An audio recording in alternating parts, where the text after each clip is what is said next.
যে হাত দিয়ে মাকে খাওয়াই, যে হাত দিয়ে মাকে আলতা করাই, যে হাত দিয়ে মাকে সিঁদুর করাই, মাঝে আমার অঙ্গি রঙ রয়েছে।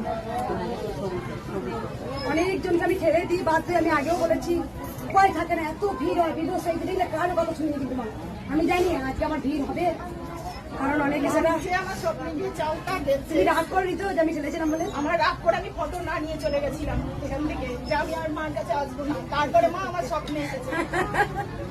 ও রাগ করে ফটো নাই দিলে বলা, তারপরে নেট থেকে ঘর বা দুর্গাপুরের নেট থেকে বার করে আমি ফটো ঘরে বানিয়েছি। তাই বলবো সকল ভক্তদেরকে বলবো, কেউ তোমরা আমার প্রতি রাগ করো না। আমি জানি না আমি কি পুণ্য করেছিলাম, যুগে যুগে হয়তো পুণ্যের ফল মা কলিযুগে আবার দিয়েছেন। মা আবার এসছেন আমার কাছে, এই ধরা দামে পৃথিবীতে মা আমাকে পাঠিয়েছেন যে আজকে কোটি কোটি মানুষের আগে জয় কৃষ্ণকালী।